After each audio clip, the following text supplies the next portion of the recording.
하나님 아버지, 하나님은 특별히 우리를 사랑하시어서 죄 가운데서 구속하시고 자녀 삼아주시고 힘들고 어려울 때마다 주 앞에 나와 기도할 수 있도록 인도하시는 분이 믿기에 감사합니다.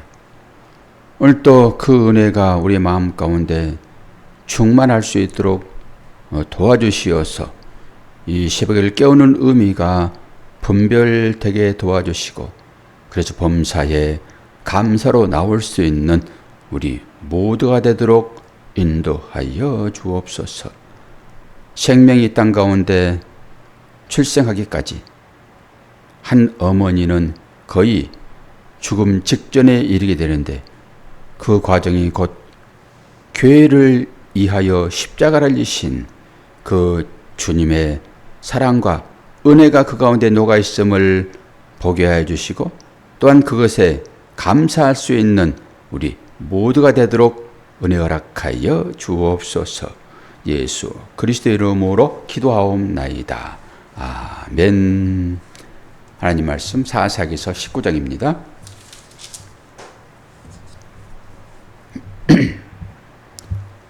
오늘도 중간중간 띄어서 읽도록 하겠습니다. 전체를 다 봐야 됩니다. 19장 1절에서 3절까지 보고 27절에서 30절까지 보도록 하겠습니다.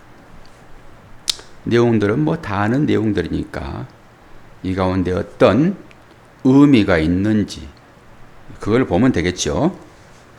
이스라엘에 왕이 없을 그때에 에브라임 산지 구석에 거류하는 어떤 레이스 사람이 유다 베들레헴에서 첩을 맞이하였더니 그 첩이 행음하고 남편을 떠나 유다 베들레헴 그의 아버지 집에 돌아가서 거기서 넉 달 동안을 지내매 그의 남편이 그 여자에게 다정하게 말하고 그를 데려오고자 하여 하인 한 사람과 나귀 두 사람을 데리고 그에게로 가매 여자가 그를 인도하여 아버지의 집에 들어가니 그 여자의 아버지가 그를 보고 기뻐하니라.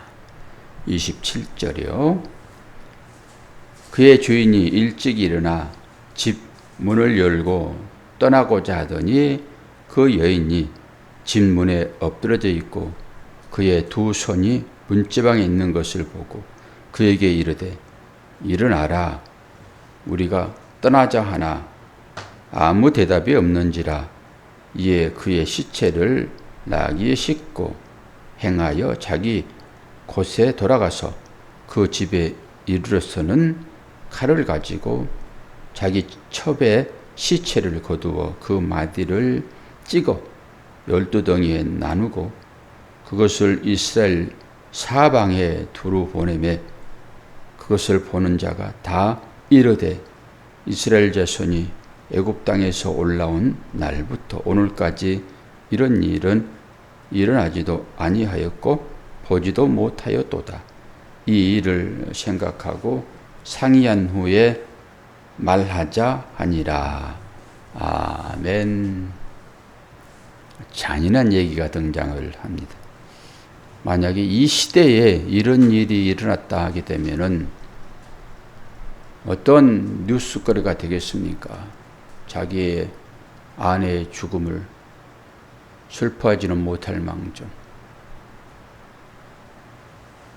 시체를 칼로 난도질하여 그 시체를 자기 지파에게 다 보내는 아주 매정한 그런 남편 같지 않습니까?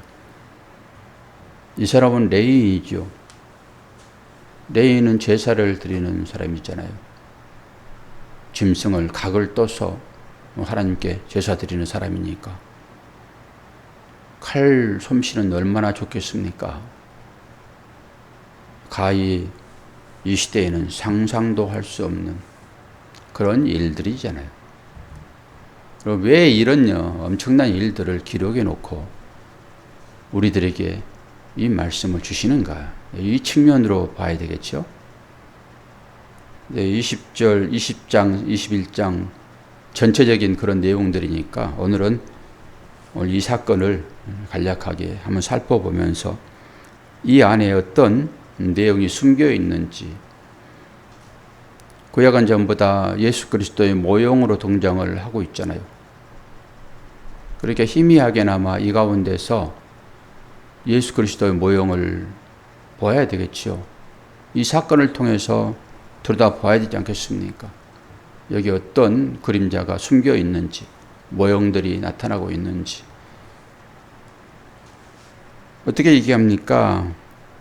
오늘 또 이스라엘에 왕이 없을 그때에 계속 왕이 없는 것을 강조하고 있지요. 그러면 사람들의 소견에 오른 대로 행할 수밖에 없지요. 왕이 없으니까. 그걸 전제로 하고 계속 이런 얘기가 등장을 하고 있지요. 우리도 우리 마음 가운데 하나님을 빼버리면은 우리의 삶이 그대로 나타나고 있습니다. 하나님 우리 안에 계신다 할지라도 우리의 삶이 어떠한지를 또 보면 될 것 같고요. 그런데 레위 사람이 등장을 하고 유다 베들레헴에서 첩을 맞이했다. 첩은 두 번째 부인입니다. 정실은 아니지만은 아내예요. 법적으로. 아내입니다, 아내. 두 번째 부인인 것은 사실이지만 그 당시에 공식적으로 많은 아내를 둘 수 있었기 때문에 이 첩도 아내인 거예요. 기생과 달라요. 성경에 나오는 기생과. 기생은 매춘부이죠. 여기는 지금 첩이라고 했기 때문에 아내입니다, 아내. 그 첩이, 그 아내가 행음했다 얘기를 해요. 그래서 남편을 떠나 유다 베들레헴 그의 아버지 집에 넉 달 동안 있었다라고 하는 거잖아요, 지금. 넉 달 동안. 그 첩을 지금 찾아가는 남편입니다. 그러니까 이 사건을 통해 가지고 잘 들여다보셔야 돼요. 그런데 그 중간에 찾아갔더니 그 장인이 계속 붙잡아 둡니다. 그 장인이.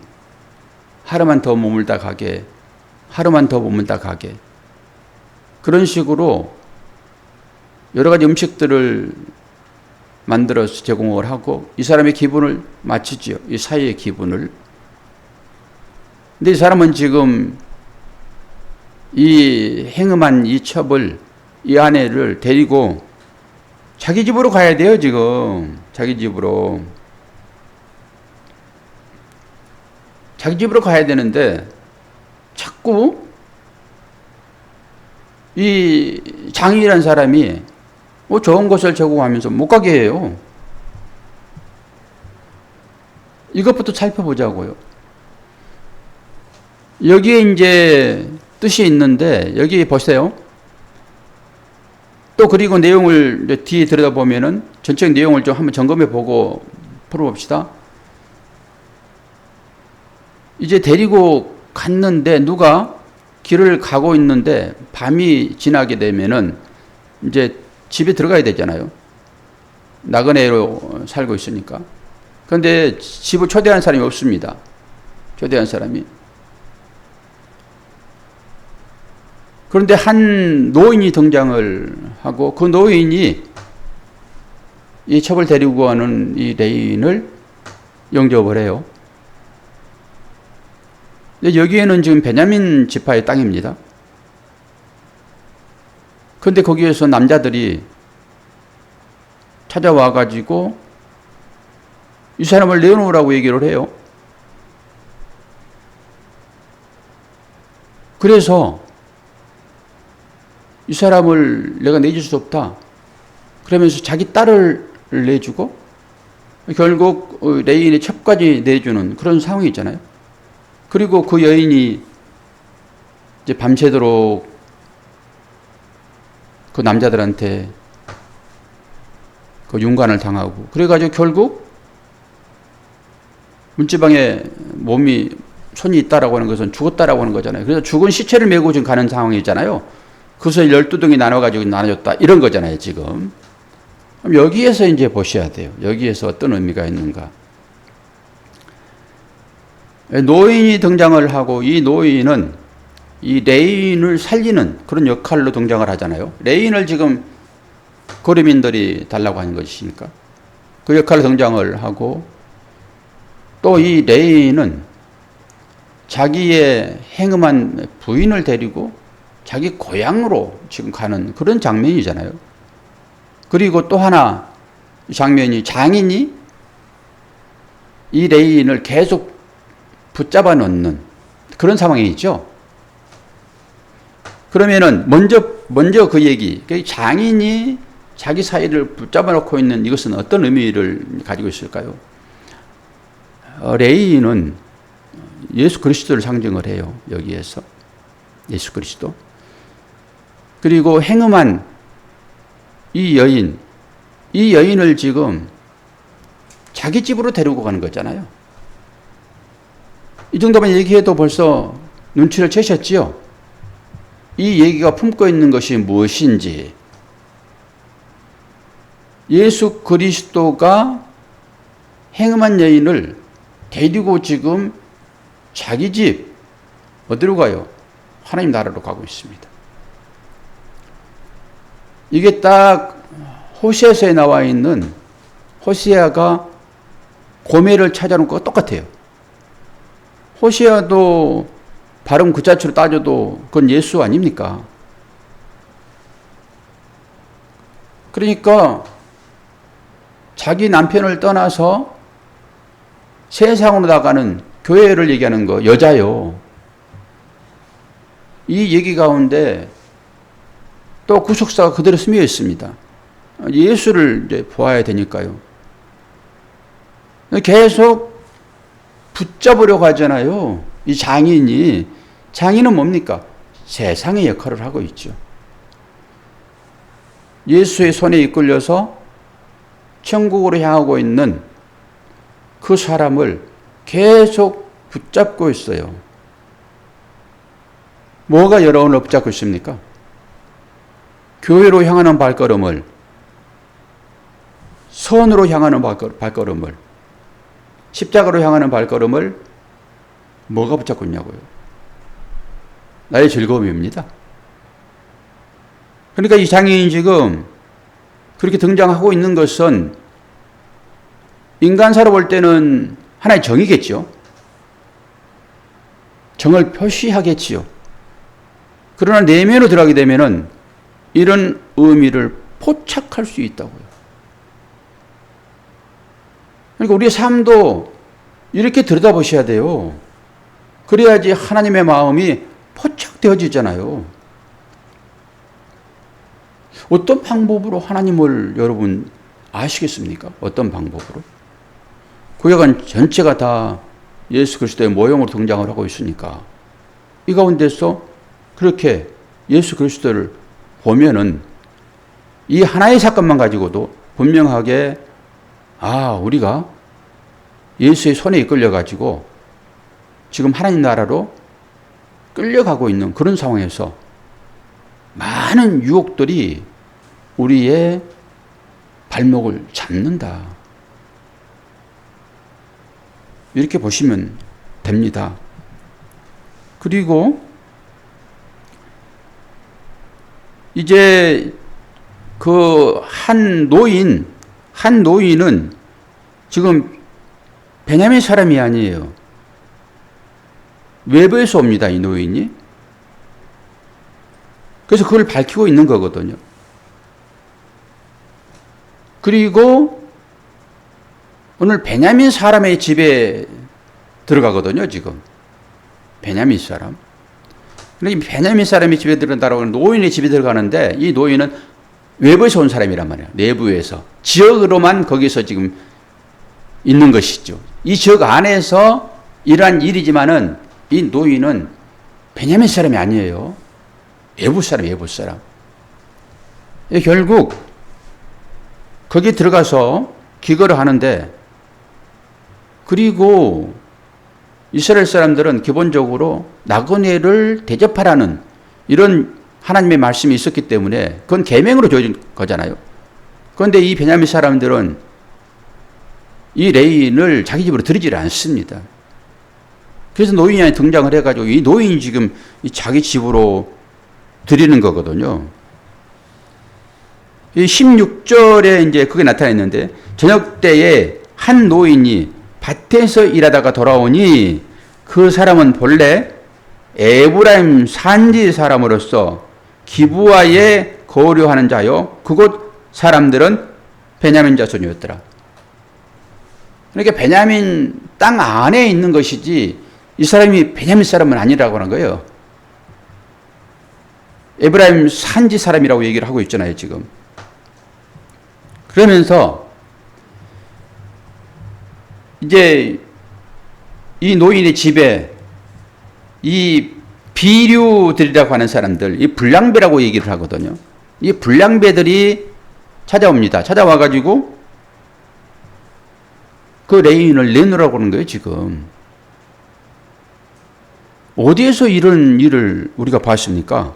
어디에서? 창세기에서 봤잖아요. 창세기에서. 창세기 19장에서 봤지 않습니까? 거기에서 천사들이 롯을 구하려고 지금 소돔과 고모라 땅을 가고 있는 중이었잖아요. 그런데 이것을 보고 나서 그곳 사람들이 어떻게 합니까? 그와 내가 상관하겠다 라고 하면서 그걸 내놓으라 그러잖아요. 이렇게 타락했다고요, 지금 이스라엘 백성들이. 이게 동성애를 얘기하는 거예요, 지금. 근데 거기에서는 천사가 들어가서 문을 닫고 전부 어둡게 해가지고 그 사람을 살려내지만은 이것과 그것과 똑같은 얘기예요. 그러니까 그것을 제대로 안다고 그러면은 오늘 이 얘기도 별로 어렵지 않아요. 이 사람이 지금 이 두 가지 역할을 지금 하고 있어요. 레인을 예수 그리스도로, 그리고 그 아내는 남편을 떠난 우리를 지금 데려가는 그런 거잖아요, 지금. 그리고 이 남자들이 지금 이 레인을 찾는 것은 그 행위를 하고자 함이었는데, 이 노인이 지금 누구를 보호하고 있습니까? 딸을 내주잖아요. 딸을 내줍니다. 이 레인을 보호하기 위하여. 그럼 누구를 살려내기 위하여 누군가 희생되고 있잖아요, 지금. 그것도 하나의 그림자로 좀 들어있지요. 예수가 우리를 살려내기 위하여 십자가에 죽는 그림자가 거기에 또 하나 들어있잖아요. 그 얘기와 이 얘기가 같은 얘기들을 지금 얘기를 하고 있는 것이죠. 그리고 나서 이 레인도 자기 아내를 내주잖아요. 이거 생각하면 되게 복잡해지죠? 레인이 아내를 자기 고향으로 하나님 나라로 데려간다. 그것은 예수님이 우리의 손에 이끌고 천국으로 향한다 라고 하는 의미로 보면은 그게 이제 풀어지기는 해요. 그런 식으로. 그런데 그 노인이 레인을 보호하기 위하여 자기 딸을 내주는 거 이해하겠습니다. 그런데 어떻게 해요? 레인이 아내를 내주잖아요. 여기에 이제 걸림이 있어요.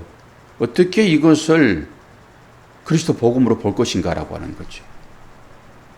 노인은 자기 딸을 내주는 것, 당연히 노인이 또 한 사람을 살려내기 위하여 자기 딸을 주는, 즉 죄인을 살려내기 위하여 아들을 내어주는 십자가의 복음이 또 거기에 들어있잖아요. 조그맣게라도. 그건 힌트라고 보면 되는 것이요. 그런데 레인이 자기 아내를 데리고, 이 행음한 자기 아내를 데리고 천국으로 간다라고 하는 것은 우리를 이끄시는 주님의 손길로 보면 되는데, 지금 레인이 이 비리들에게, 이 불량배들에게 내줘버린다고요. 그럼 이건 어떻게 하냐? 이걸 잘 보셔야 돼요, 오늘. 이 불량배라고 나와 있는 이 사람은 에노시라고 하는 인간 인류라고 표현을 했어요. 인간 인류. 인간 인류가 어떻게 불량배인가? 옛날에는 비류라고 했잖아요. 불량배인가? 라고 생각을 하는데, 이게 사무엘상이나 여러 군데에서 똑같은 불량배라고 한 단어를 쓰지만은 여기에 보게 되면은 벨리알이라는 단어를 씁니다. 벨리알. 불량배를 벨리알로 써요. 벨리알은 어떤 거예요? 무가치한, 무익한, 파멸을 시키는 자, 곧 마왕. 이 단어가 이렇게 마왕, 사탄 이런 고유 명사가 되는 것입니다. 벨리알 아시겠죠? 벨리알이 뭔지. 그래서 사도 바울도 그 얘기를 해요. 고린도후서 6장 15절에서 그리스도와 벨리알이 어찌 조화되며 믿는 자와 믿지 않는 자가 어찌 상관하며 라고 얘기를 해요. 똑같은 단어를 쓰는 거거든요. 이 불량배들이요. 얘들이 벨리알, 벤이라고요. 벨리알. 그래서 예수님도 그 얘기를 하잖아요. 너희 아비는 마귀다 라고 했을 때 거기에서 이 얘기를 쓰는 거거든요. 어떻게 벨리알과 조화를 할 수 있겠느냐. 그러면 이 벨리알에게 내주는 거예요, 지금. 예수 그리스도가 자기 아내를 이 벨리알에게 내준다니까요. 그게 말이 되는 거예요, 이게. 그러면 이게 어떤 식으로 풀어야 여기에서 우리의 현재 삶이 나타날 것인가? 우리가 아내잖아요. 그 레인을 떠나서 행음한, 예수를 떠나서 행음한 상태의 교회들이니까, 우리가 뭐 살인자라고 얘기를 다 고백했고, 우리가 다 가늠한 자라고 다 얘기를 했으므로, 우리는 이 접과 똑같은 그런 신실한 말이에요. 그런데 데려가는 측면으로는 좀 우리가 이해를 하겠으나, 어떻게 이 비리들, 이 불량배들, 이 벨리알들에게, 이 사탄들에게, 마귀들에게 자기 아내를 내어주냐고요. 그래서 죽게 만드냐고요. 이해가 갑니까, 이것이? 이걸 이해를 하지 않으면은 이 땅 가운데 우리에게 찾아오는 이 고난을 전혀 이해를 못 합니다.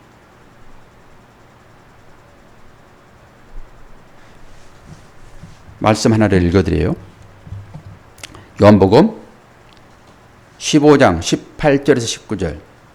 세상이 너희를 미워하면 너희보다 먼저 나를 미워하는 줄을 알라. 너희가 세상에 속하였으면 세상이 자기의 것을 사랑할 터이나 너희는 세상에 속한 자가 아니요 도리어 세상에서 나의 택함을 입은 자인 고로 세상이 너희를 미워하느니라. 이 얘기를 이해를 하지 못하면요, 이 땅 가운데서 고난은 나에게 아무 유익이 없습니다. 그리고 우리는 무조건 하나님의 사랑이라고 하게 되면은 예수 잘 믿으면은 복 받는 게 당연하지라고 가버리는 거예요. 그런 사고를 가진 사람은 절대 오늘 이 사사기의 이 얘기, 레인이 자기 첩을 내어주는, 누구에게 내줬다고요? 세상에게 내주는 거예요. 그게 사탄이니까. 지금 사탄이 이 세상을 장악하고 있는 걸 아시죠? 하나님의 이임 받아가지고 사탄이 잠시 장악하고 있는 거예요. 그래서 여기서 나오는 그 비류들, 이 불량배들, 이것은 세상을 얘기를 하는 거예요.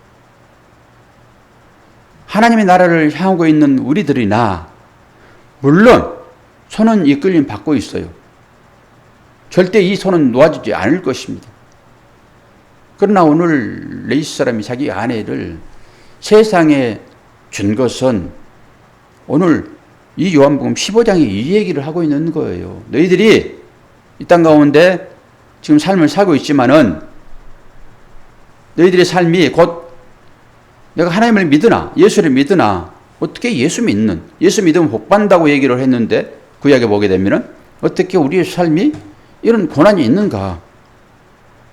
어떻게 아이가 나오면은 그냥 전부 웃으면서 툭 나와야 되는데 왜 아이가 나오는데 엄마가 죽는가라고 하는 거잖아요, 지금.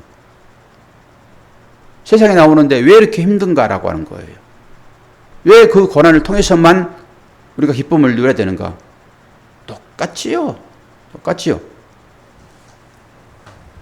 우리의 삶이라고 하는 것이 그렇다라고 하는 거예요. 그렇다. 우리를 천국으로 향하는 그 예수의 손에 이끌려서 천국으로 향하여 가는 이것은 우리가 충분히 이해할 수 있어서 거기에 동의를 하지만은 어떻게 세상에 내어주는가?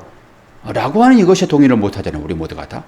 그러나 우리는 그러한 입장에 놓여 있다라고 하는 것을 분명하게 인식을 해야 될 것입니다. 그러나 누구의 손에 이끌려서 천국을 향하고 있다고요?